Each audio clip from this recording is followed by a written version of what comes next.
Ich bin in die Ukraine gereist. Zuerst nach Lviv und dann ins Herz des Landes nach Kiew. Aktuell steht das Land quasi unter Dauerbeschuss. Ich wollte mit eigenen Augen sehen, was hinter den Bildern steckt. Einblicke in die brutale Realität des Krieges. Okay, shit, Luftalarm. Und gleichzeitig die magischen Momente, die einen kurzzeitig alles vergessen lassen. Was ich dort erlebt habe, welche Geschichten die Menschen erzählen. 10 seconds and I hear this explosion. All das kommt jetzt.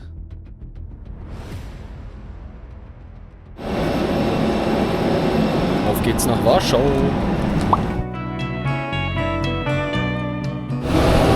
So, wir sind gelandet in Warschau. Erster Set geschafft. Weiter geht's.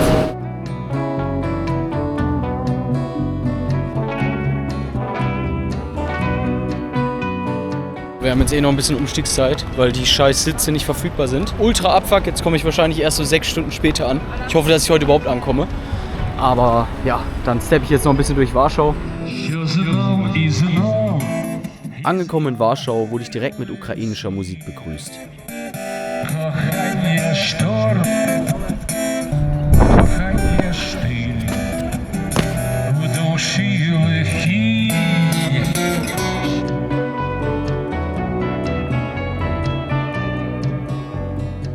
Fünf-Sterne-Hotel. Głosek w automatach znajdujących się w wagonie numer 7.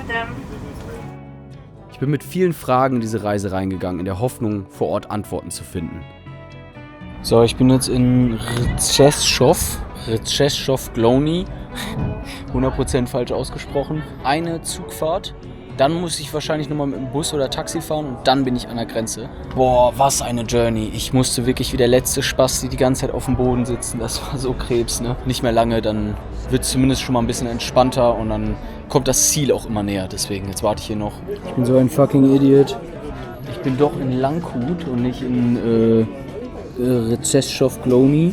Scheiße, ey. Aber zum Glück fährt der auch hier rüber. Ich dachte echt, ich wäre am Arsch gewesen.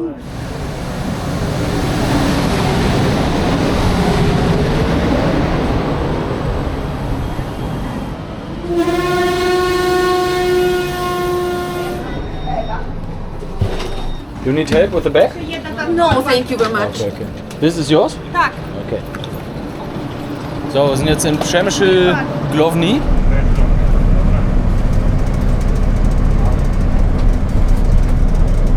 Das ist jetzt das letzte Mal, dass ich mich jetzt melden werde vor der Grenze, weil am Grenzübergang, da ist das safe nicht so erwünscht, dass man da filmt. Wir fahren jetzt quasi zur Grenze, zur letzten Stadt auf polnischer Seite. Dann laufe ich rüber und dann Bus, Taxi. Gerade über die Grenze gecrossed, jetzt fahren wir mit dem Taxi nach Lviv. Ich hatte sehr gemischte Gefühle. Auf der einen Seite hatte ich Angst, auf der anderen Seite hatte ich Bock auf das, was kommt. Nach über 12 Stunden habe ich es dann endlich nach Lviv geschafft. Ist ein geisteskrankes Gefühl. Ich bin einfach in der fucking Ukraine. Das ist so crazy, ne? Boah, das Taxi hat mich echt gekillt vom Preis. Ich will da jetzt auch nicht drüber reden, was ich da gezahlt habe. Ich habe das ein bisschen verkalkuliert, weil natürlich kein anderer jetzt zu der Zeit dahin fährt, war ich so der Einzige im Taxi. Ich bin froh, dass ich hier bin, sicher angekommen und das wird eine geile Zeit. Ich würde am liebsten noch exploren, aber Feierabend echt. Ich muss echt chillen. Let me show you another trick. Backflip with a twist, but someone has to film it. Oh! Can you do the backflip too? Oh, come on, that's Thank you, bro. really, that's Appreciate really it. impressive, man. Thank you. Want to say something for the video? Henning is the best, man. Like, amazing. Germany. Privet, guten Morgen aus Lviv. Erste Nacht überstanden, ohne große Schwierigkeiten, ohne Luftalarm oder sonst was. Und jetzt exploren wir ein bisschen die Stadt.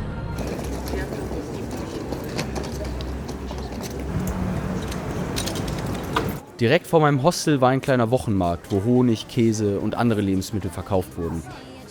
Auf den ersten Blick ging das Leben ganz normal weiter. Woher haben die Menschen die Kraft, trotz allem weiterzumachen?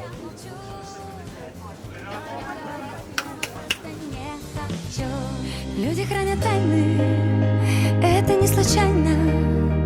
Приходить в отчаянии туда, где всегда ты был любим. Да, люди хранят тайны, и как бы ни банально это не звучало, ты бежишь ее открыть. What gives you hope in those hard times? Our armed forces of Ukraine, their bravery. We are proud of our people, Oh, of the people fighting and our resisting. defenders. We can survive under all circumstances, and we are still here despite Russians want to kill us. Slava Ukraini! Ich merke jetzt schon, dass die Leute so richtig stolz auf ihr Land sind und so richtig so diese Hoffnung, die Hoffnung nicht verlieren. Und das finde ich halt richtig, richtig gut, gerade in diesen harten Zeiten.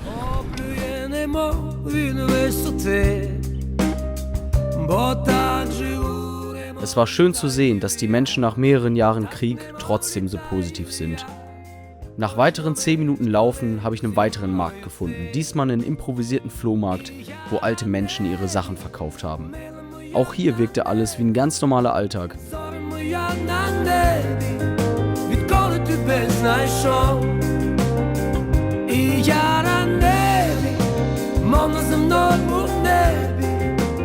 Ich wollte gerade zu so einem Viewpoint laufen. Jetzt pass auf, was ich gefunden habe. Diesen anderen Sowjetspielplatz.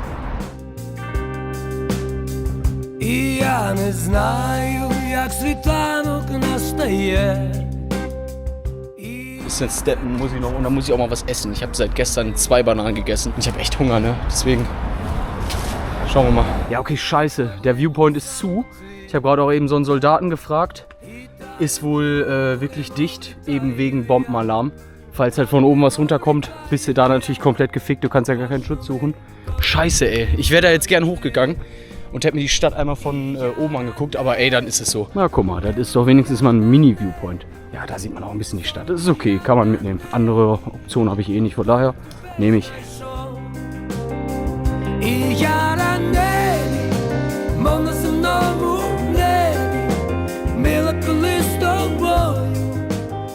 Der Plan hat sich jetzt ein bisschen geändert. Ich habe viel mit Leuten geredet und alle haben mir gesagt, fahr nach Kiew.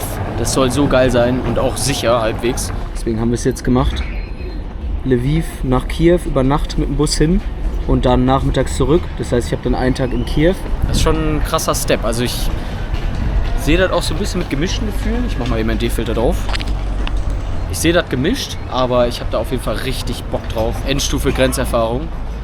Boah. Ja Mann, es ist gebucht, es ist passiert. Jetzt gibt es keinen Weg mehr zurück. Hier ist irgendwie nochmal so ein kleiner Markt, wo man überall so Klamotten und so weiter kaufen kann.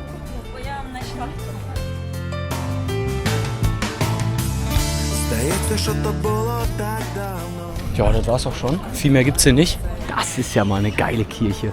Holy shit, richtig modern.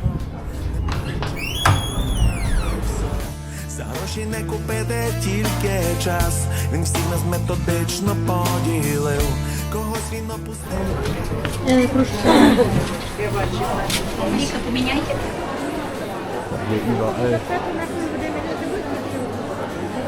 Boah, diese Gerüche, holy shit. Das riecht so geil, diese ganzen Kräuter. Boah. Ich bin hier im letzten Hinterhof gelandet. Ich weiß aber ehrlich gesagt gerade gar nicht, wo ich hingehe. Wird gerade eh alles so ein Sponti-Ding. Als ich so durch die Stadt gelaufen bin, habe ich meine Entscheidung immer wieder hinterfragt. War es eine gute Entscheidung oder wird vielleicht was passieren? Gerade Kiew ist immer wieder Ziel von intensiven Angriffen.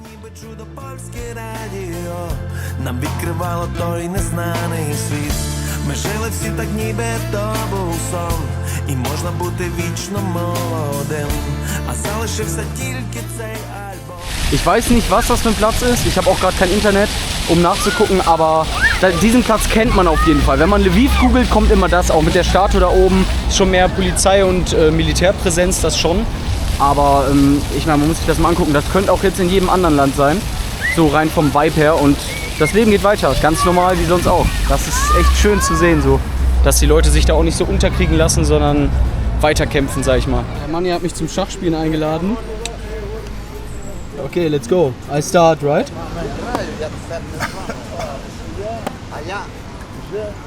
I guess I'm most proud of our defenders because they are very brave. I don't know how to do it the other way, how not to see a bright future, because we want to be a country, we want to be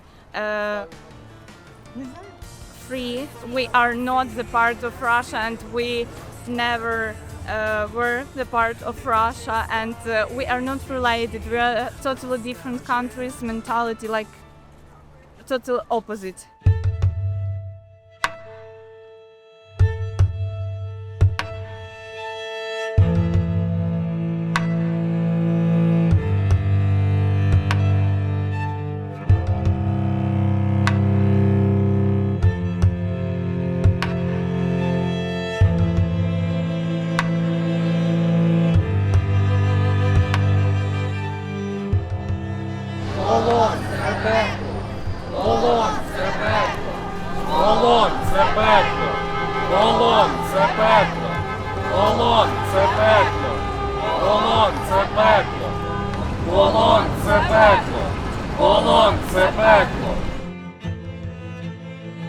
So here in Lviv we are standing for our defenders that are in Russian captivity for more than 3 years. Mariupol 2022. Im Frühjahr 2022 zogen sich ukrainische Truppen nach wochenlangen Kämpfen um Mariupol in die unterirdischen Bunker des Azovstal-Stahlwerks zurück. Wochenlang hielten sie die Stellung, verteidigten die Stadt und schützten Zivilisten. Am 20. Mai mussten die letzten Verteidiger ihre Waffen ablegen und sich den russischen Truppen ergeben. Seitdem befinden sie sich in russischer Gefangenschaft. We didn't forget about them. We want other Ukrainians do not forget about them. We want our government do not forget about them. And we want international media also do not forget about them. Das ist das, was ich meine. Die Solidarität hier in diesem Land ist echt crazy. Also die halten alle so zusammen.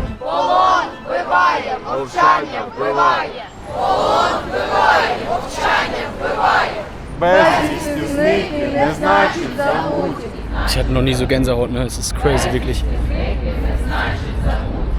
Jetzt hat sich das Geschehen auf die Straße verschoben. Vorher war es hier, jetzt ist das hier. Mal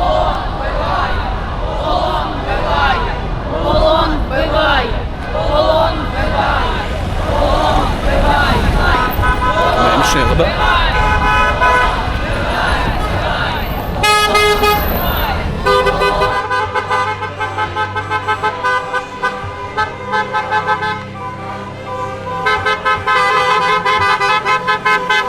Слава нашим героям! Слава азовцям! Слава азовстальцям! Слава ЗСУ! Слава незалежній Україні! Слава! Слава! Ще нам, браття українці, усміхнеться доля.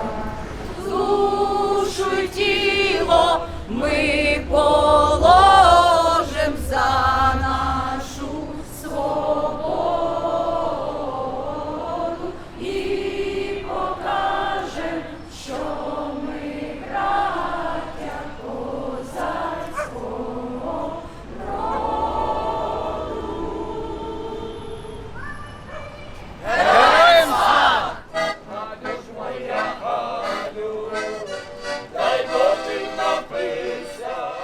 Auf der Gedenkfeier habe ich Maria kennengelernt, eine Ukrainerin. Sie hat mir angeboten, mir die ukrainische Kultur zu zeigen. Und das konnte ich mir natürlich nicht entgehen lassen. So, wir gehen jetzt zu so einem Festival. We are going to a festival now. What is it about? It's about the Day of Youth. The Day of Youth. And it's once a year, right? Yeah. Hello, ich heiße Maria. Okay, we are in a museum in Lviv. It's called Shevchenkivsky High. And it is filled with a lot of ancient Ukrainian houses from villages all over Ukraine. So it's like a museum under the open sky. Slava Ukraini! Heroям slava! It was brought here from some kind of a village. Oh. I don't remember from where. Let's get inside. Okay, it's 1820. 1820. Yeah.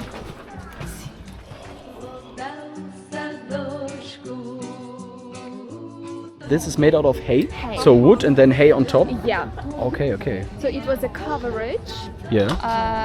from rain and everything. So, and it was pretty warm during the winter. And this is like a typical, like 19th type of century housing in rural Ukraine.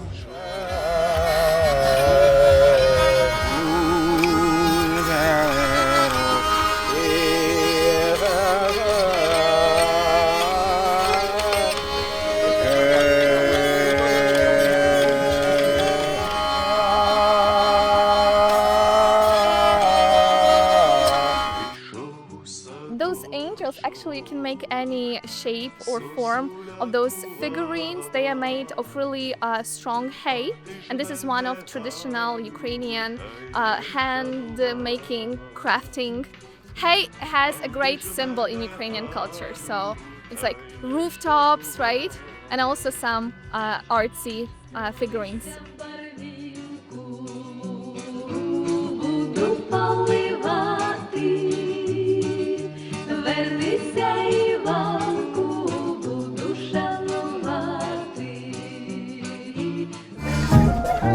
So, jetzt sind wir hier bei so einer Live-Jazz-Show.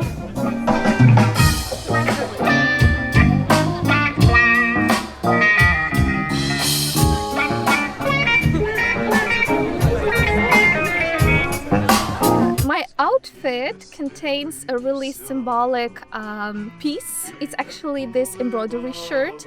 It's very traditional and very Ukrainian. In Ukrainian, it sounds like vyshivanka.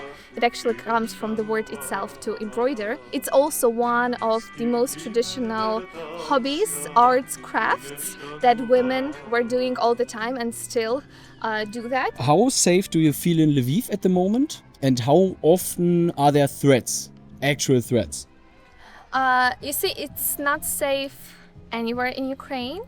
However, as a Ukrainian, I can say that I feel maybe like 95% safe right here. Lviv is pretty safe. Some missile attacks are still happening, but they're mostly during the night. And they happen really occasionally, mostly like maybe once every like 4 or 5 months. So it's not like super usual. The other thing is about Kyiv. So if you're thinking about visiting Kyiv, you have to be really careful. I would recommend, for example, downloading some apps, the one that I showed you about air alarms. It's really happening there in Kyiv, also mostly during the night, but occasionally also during the day. It can be really bad, like bloody and unpleasant, so you have to be careful with that. What gives you hope during those hard times?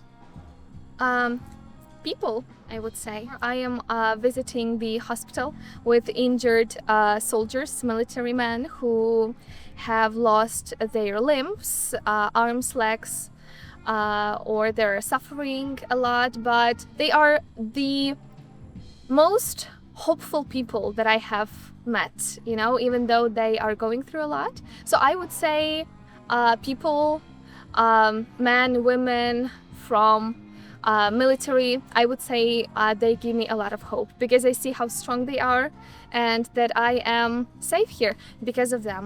So thanks to them, we can live here and have this beautiful festival in Lviv. Одне веретено запам'ятовуйте, друзі. Право. Ліво. Let's do that!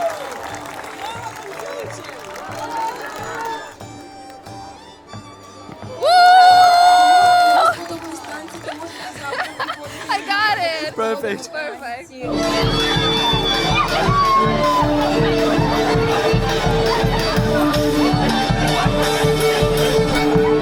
Die werden immer schneller, die hören gar nicht auf.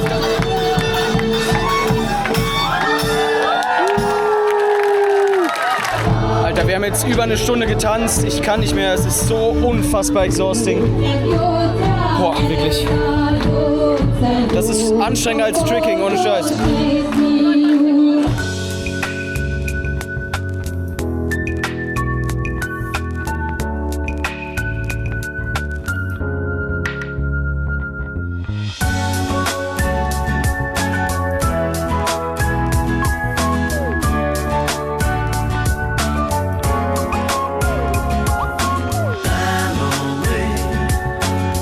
Як льоду градом ми, і краплі зими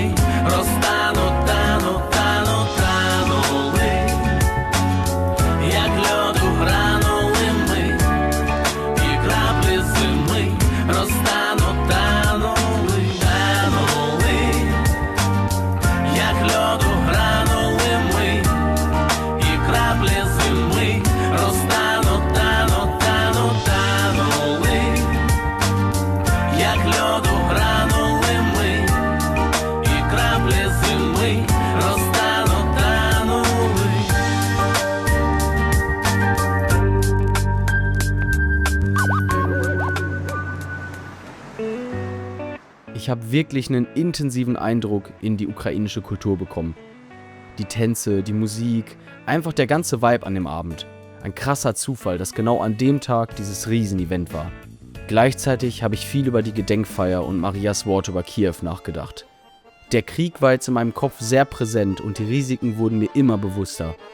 Mir war klar, das wird ein richtig extremes Abenteuer.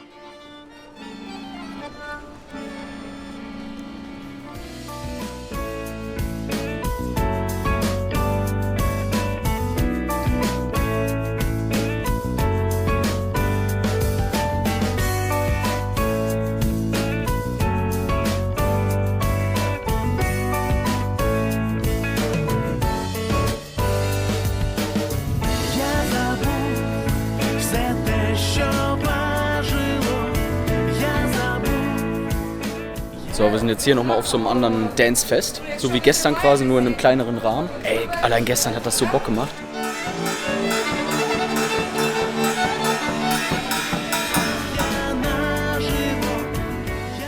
And now we are going to make some tea. Yeah, Let's go. it's Camille, right? Just herbal traditional tea. It's not like traditional, it's just like supernatural with some honey. Actually, this is like real honey from my village because we... Can I see it? Yeah, sure. It's, Oh, can I smell it? Yeah, sure. Oh, it's like grainy. Holy shit. Yeah, it's real honey. Okay, Yeah, perfect. like this. Yes. For drinks, budmo. For food, smaczno. So Budmo. it's budmo. Budmo. Oh, it's good. Oh, it's so sweet. It is. Makes you sleepy, right? Perfect for the bus I'm taking in a few minutes. It's gonna be what you said. How it's gonna be? It's gonna be really tough Why? and shitty Scheiße. because it's gonna take you like 8 hours and Ukrainian buses. Maybe you're gonna be lucky and you're gonna enjoy your trip, but it's like. Zehner, wenn ich den Trip think so. enjoy. I don't think so, but I mean, we hope for the best, don't Let's we? hope and let's hope that I don't Let's die hope in for the Ukraine. best. Yeah. We all know the date, right? It was 24th of February, 2022.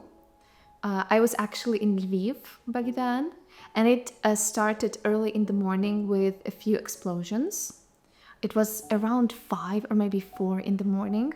And I had like some friends actually that night. They were staying over and we were just freaking out, to be honest, because we didn't believe like till the last moment that it's gonna happen. And we didn't know what to do. We were just like freaking out. I was just like calling my mom. Somehow I found like a taxi or like a car and I drove all the way back to my mom. And I took her and I also went to my grandma, basically just to gather everyone together because I was just completely alone here. I don't have like my relatives here. I'm just like all alone here in the city, you know. In that moment, I really wanted to have my family with me. We just didn't know what to do. I was really freaking out. My mom was saying like, oh, calm down, you know, like, but I was just really freaking out. But yeah, and then I stayed in my village because I'm not originally from Lviv.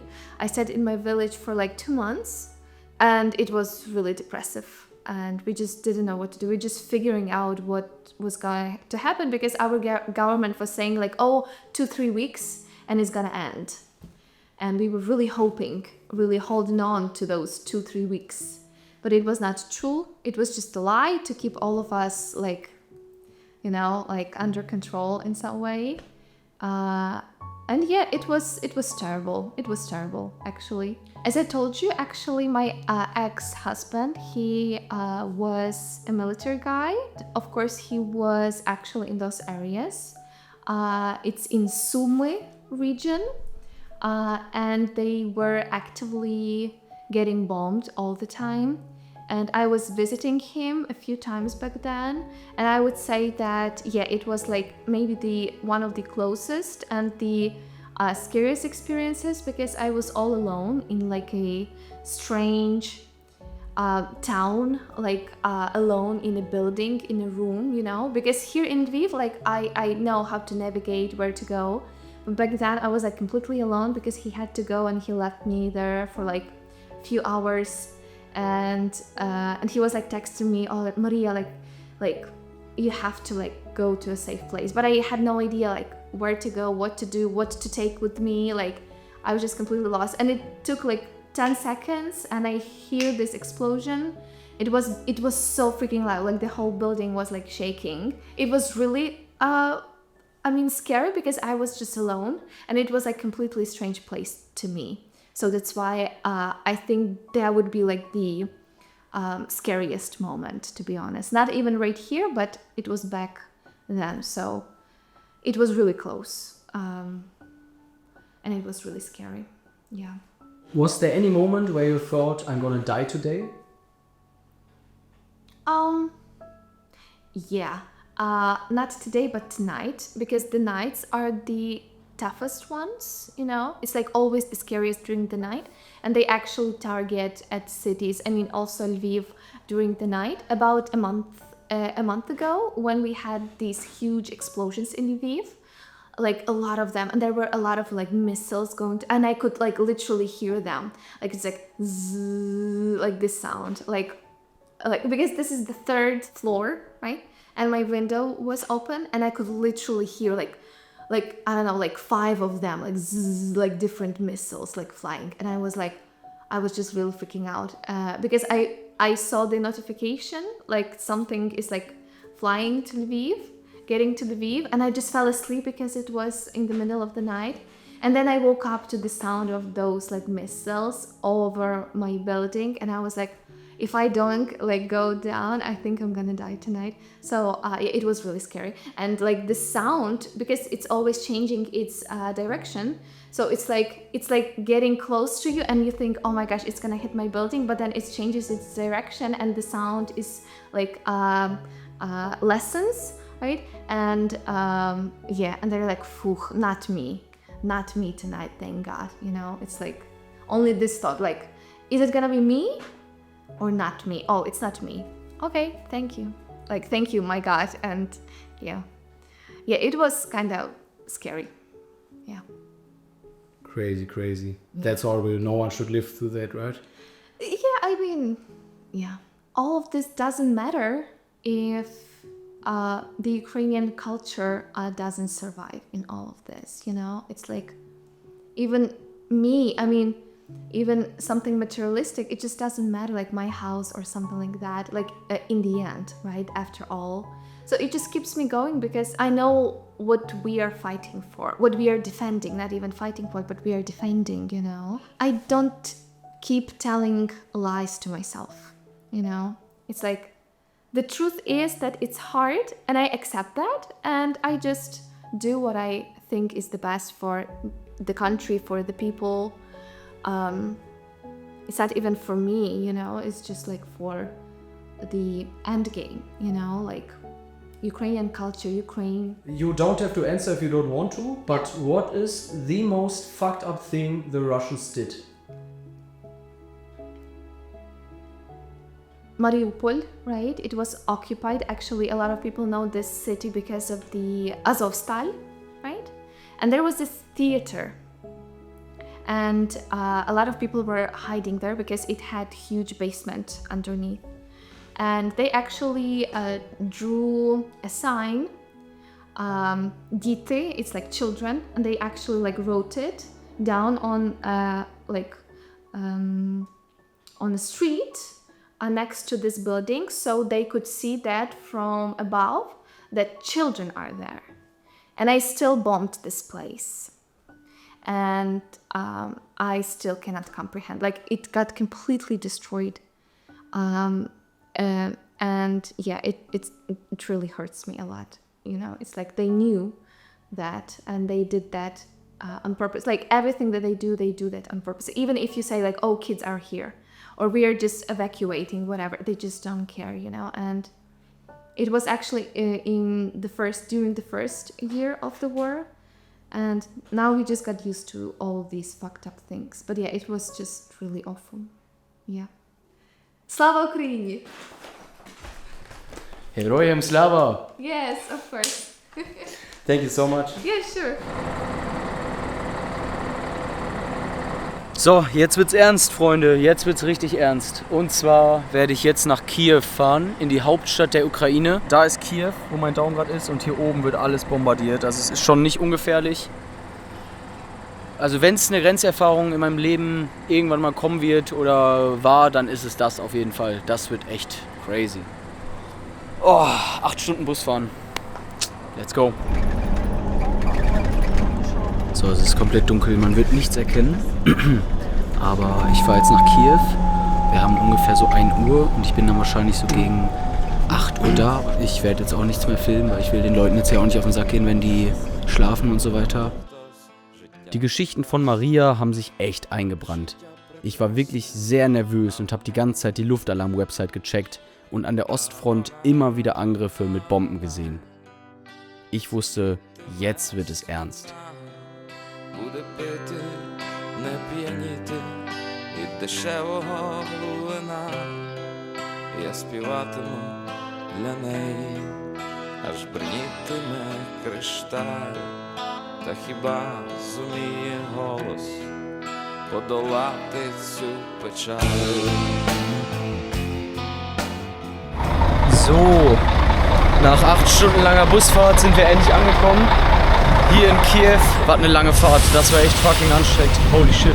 Ich bin gerade mal ausgestiegen. Alleine das Gebäude da, das ist ja Brutalism at its best.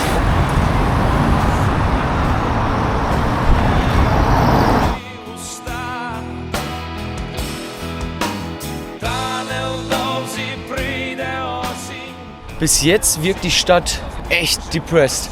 Also es gibt mir einen richtig, richtig depressiven Vibe, muss ich sagen. Ich meine, ist ja auch verständlich. Ich habe mich sehr unwohl gefühlt. Ich war ganz allein in einer Stadt, die immer wieder von Bomben, Drohnen und Luftalarm betroffen ist. Ohne Internet, ohne Kontakt zu Freunden und Familie. Gleichzeitig war ich auf irgendeine Weise geflasht von der Stadt. Alles war so riesig und hat sich so unreal angefühlt.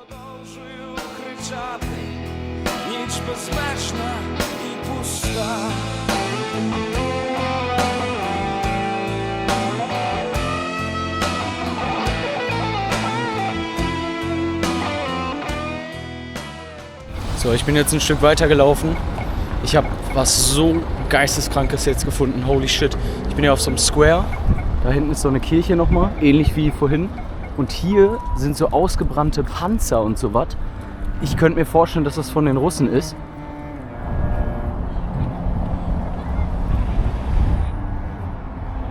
What the fuck?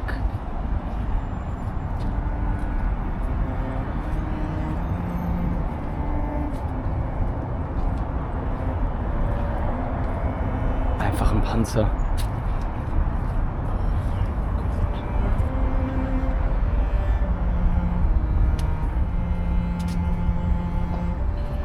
No way. Das ist einfach eine Rakete.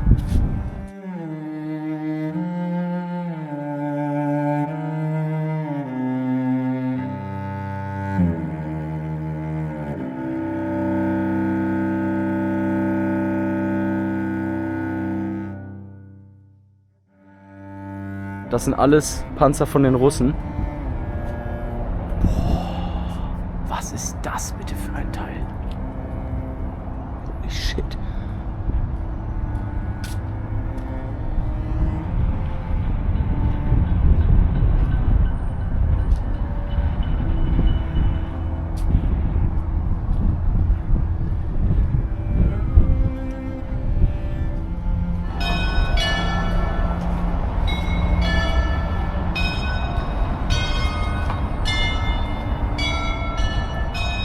Ich habe so Gänsehaut gerade, ne? Dann noch mit diesen Kirchenglocken. Boah, eine unfassbare Atmosphäre, wirklich.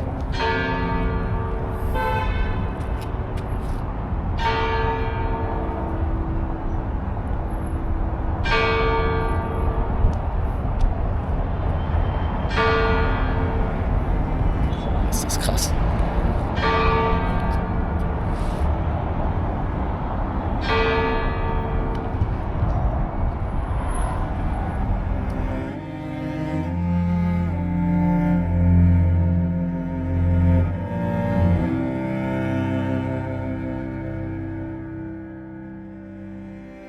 Das zu sehen hat mich wirklich geschockt. Jetzt wird der Krieg wirklich sichtbar und spürbar. Vor einem Panzer zu stehen, durch den unschuldige Menschen getötet wurden, fühlt sich einfach nur schrecklich an.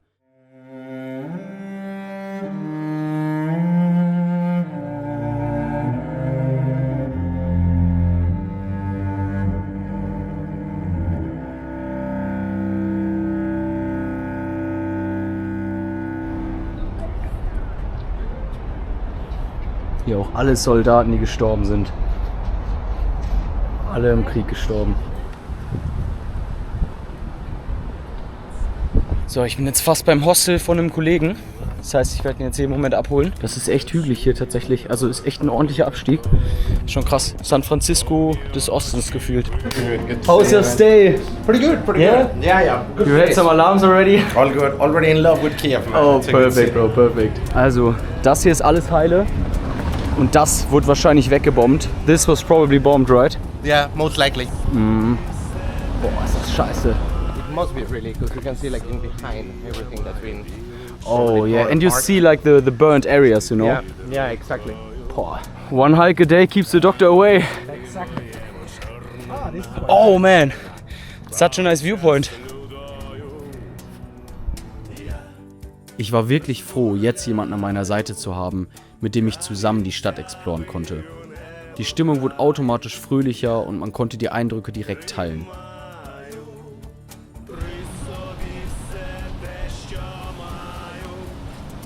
Dude, the view is fucking crazy.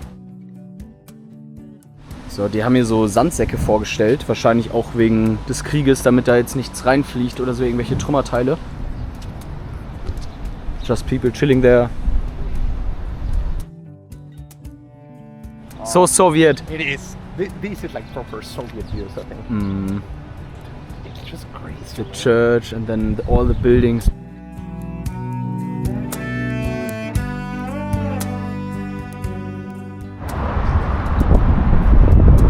Oh, bro, it's beautiful.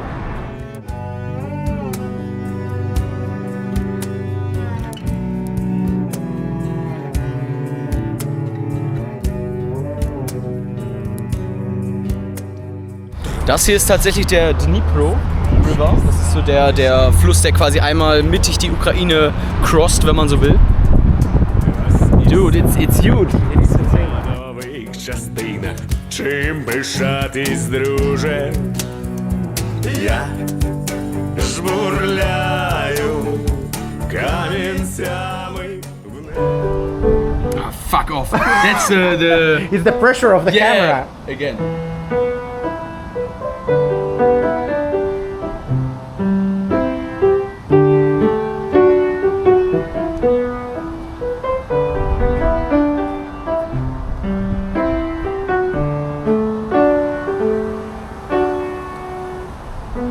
Oh man, the end.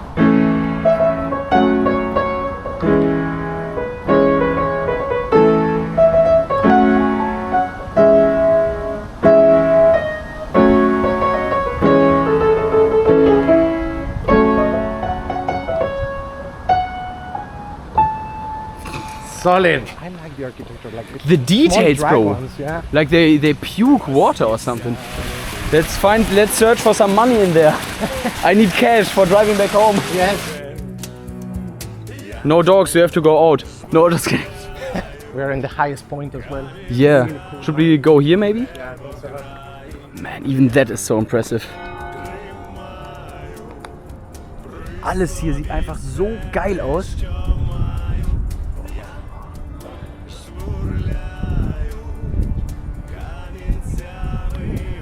It's like a royal square, you know? Тримаю при собі все те, що маю. Маленькі дівчата виростають великих і злих жінок. Oh, nice. I'm enjoying this so much right now. That you said you are in Kiev, then I was like, okay, I have my guy there, you know? Yes. I'm not alone. Just this. What else do you need, right? One happy man. German. Yeah, one happy German, one happy Mexican. Yes, sir. In the middle of Ukraine. Yeah, man, in Kiev. So, wir sind jetzt nochmal hier an diesem Panzer Square vorbeigelaufen. Es ist wirklich so unfassbar komisches Gefühl, hier zu stehen. Und über mir ist dieses Schießdingen, was wahrscheinlich hunderte von Leuten getötet hat. Wir sind jetzt wieder hier. Ich war vorhin schon mal da. Jetzt gehen wir in den Spaß mal rein. Als ich da war, war das nämlich zu. Jetzt ist es auf. Now it's open. So let's get in there, bro. Bro, he looks like a smart guy. Show me yours. It's the same. We're gonna give him away. Oh no, the two smart guys, bro. Living forever. This is like the main square that you see all over when you Google Kiev. Just normal people enjoying life. That's good. This is the statue you see all over the internet. Dude, I wanted to come here so badly, bro. And now I'm finally here. We made it. Yes, sir. Und die ganzen Häuser, da hinten das, ist alles so halbkreisförmig darum gebaut. Was ein bisschen weird ist, dass hier diese Metrostation, dieses Ding und dieser Turm da hinten nicht aligned sind. Die sind einfach unsynchron, das ist irgendwie ein bisschen irritierend. Amazing, man. So happy to be here. Yeah, It's man. Incredible. Honestly, glad we made it, man. Yeah, man, we made it to Kiev, to the center of Ukraine's capital, bro. Yeah, man, totally worth it. Yeah, I will definitely come back. 100%, bro, especially when the war is over. Yeah.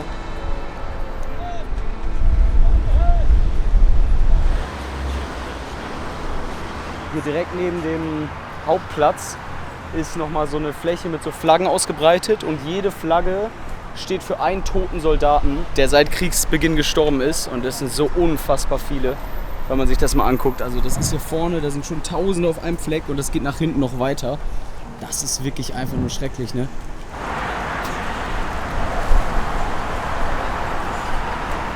Ich glaube, die suchen gerade nach ihren Angehörigen. Boah, ist das schlimm.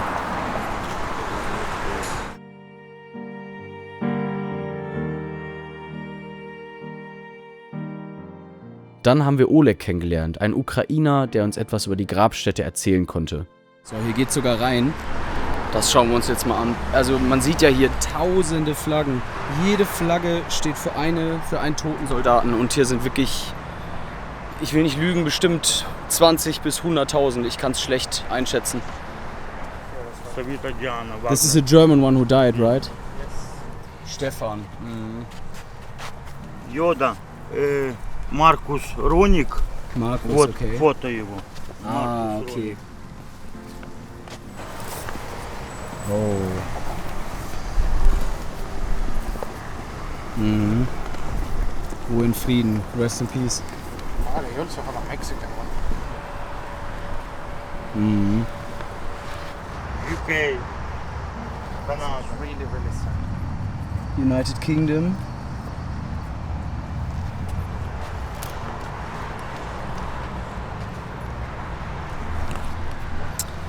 Man, what should I say? It's just... That's very sad. This is... Bro, brings you back to reality. Stahl.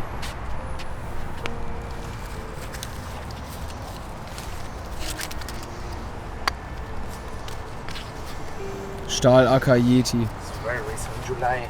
July. Oh, it was like 1 month ago. Very recent. This UK, US. Dania. Denmark. Denmark. Denmark. Denmark. Yeah, Norway. Norway, da. Like Scandinavia. Der hat einfach den Präsidenten getroffen. He met the president. Crazy. Wow. That's awesome. That's awesome. Okay. Very nice to meet you, Oleg. Very nice to meet you. Thank you so much. Thank you. Jack. Ach, was soll man sagen? Man läuft hier rum, hat gute Laune und dann sieht man sowas und dann ist direkt wieder so, boah, dann wird man so von der Realität eingeholt. Es ist halt ein Kriegsland. Es ist halt kein Urlaubsland aktuell. Es ist Krieg. Und das vergisst man schnell, wenn man hier so langläuft und sich so die geilen Gebäude und so anguckt. Aber es ist gerade wirklich Krieg in diesem Land. Und das wird einem dann halt bewusst, wenn man das hier sieht. Die ganzen Flaggen und die ganzen Namen und Bilder. Das ist schon echt, es ist schon präsent, das muss man halt sagen. Ne? Auch wenn das Leben hier weitergeht, diese ganze Kriegsthematik ist immer präsent. Und das nimmt einen auch echt mit, wenn man das nicht so gewöhnt ist. Das ist schon echt krass. Oh Mann.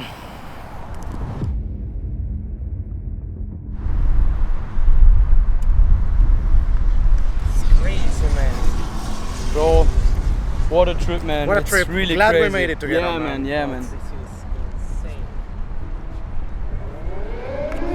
Oh, fuck. Okay, shit. Yes. Let's go to the underground immediately. Fuck. Oh shit. Okay, Luftalarm.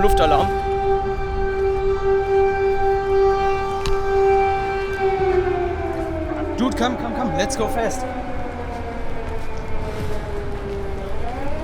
Proceed to the nearest shelter. Don't be careless. Your overconfidence is your weakness. Well, Okay, let's sit down here. Oh, fuck, Luftalarm, Bro. Worst case ist eingetreten. Krass. what I find really interesting, as I said, is people seem really unaffected. Yeah, like you see, everyone is just minding. People are still going out. It's, Yeah, they are. Everyone is still going. I think we were the only ones really going inside, right? Yeah. I got the shock of my life, bro. What the fuck, man? But we are safe now. It stopped. Den Schock musste ich erstmal sacken lassen. Zu wissen, dass der Ort, wo ich gerade war, angegriffen wurde, fühlt sich wirklich surreal an. Станція Денійська, центральний автовокзал, вихід Хрипів, будь ласка. So, das war's jetzt erstmal mit Kiew. Jetzt geht's langsam Richtung Rückweg. Und dann geht's erstmal 8 Stunden. Oh, zurück nach Lviv, da habe ich ja gar keinen Bock drauf, jetzt 8 Stunden zu fahren. Es ist tatsächlich passiert. Boah, das sieht krass aus, richtig Brutalism. Der Worst Case ist eingetreten und zwar hatten wir gerade einen Luftalarm, wie man unschwer erkennen konnte. Also ich habe ja diese Karten so ein bisschen verfolgt, diese Angriffskarten. Da gibt es ja diese Seite Alerts in Ukraine. Da kann man sehen, wo, wann, wie viele Angriffe sind und das war tatsächlich heute glücklicherweise relativ ruhig und gestern. Wenn ein Alarm kommt, soll man einfach in die Metro Station, das haben wir natürlich auch direkt gemacht. Ja, und haben da halt gechillt, bis das aufhört. Und jetzt geht's Richtung Busstation und dann geht's erstmal wieder zurück. Die Zeit in Kiew war echt nicht einfach. Es war schlimm und bereichernd zugleich. Und ich war froh, jetzt erstmal wieder Richtung Lviv zu fahren. Wir haben jetzt fast 2 Uhr. Ich bin jetzt wieder angekommen in Lviv. Boah, ich bin wirklich so übermüdet, ne? Ich habe auch die ganze Zeit gepennt im Bus, auch wenn man das nicht Schlaf nennen kann. Ich habe ja die letzten Nächte gar nicht wirklich viel gepennt. Deswegen, und jetzt ist das Problem, wir haben hier in der Ukraine, vor allem jetzt in Lviv speziell, also ich weiß jetzt nicht, wie es überall ist, aber gerade hier haben wir wohl irgendwie so eine nächtliche Ausgangssperre, die ab 0 Uhr gilt. Ja, wir haben 2 Uhr und ich muss jetzt schon noch so eine halbe Stunde laufen. Aber ja, ich meine, was soll ich machen? Ich muss ja irgendwo schlafen. Deswegen, die werden das schon verstehen. Wenn ich da jetzt irgendwie rausgepullt werde von den Cops, dann werde ich denen das halt irgendwie erklären und dann wird das schon. Weil ich zahle jetzt auch kein Taxi, ne? Das ist mir auch zu blöd. Es war so ein Abenteuer. Holy fucking shit, ich muss da erstmal drauf klarkommen. Jetzt erstmal ab zum Hostel, duschen, pennen und dann geht's morgen wieder zurück. Let's go. So, damit endet die Reise, die Ukraine-Reise. Boah, was ein Abenteuer. Also man merkt schon, wie das die Leute so traumatisiert auf lange Sicht. Das Leben geht hier weiter und das merkt man halt. Und das ist halt voll schön so. Dieser Zusammenhalt, das habe ich halt auch, boah, da kriege ich Gänsehaut, wenn ich drüber rede. Das habe ich halt auch noch nie irgendwo anders erlebt. Man hält einfach zusammen so. Es ist einfach so eine Gemeinschaft, wirklich so eine Gemeinschaft. Und das macht es halt einfach unfassbar geil. Jetzt geht's zurück nach Przemyśl. Boah, der Bahnhof, das ist ja so geil. Jetzt geht's zurück nach Przemyśl. Und dann, ja Mann, damit endet dann die Reise auch schon. That's it. Das hier werden die letzten Aufnahmen aus der Ukraine. Slava Ukraini!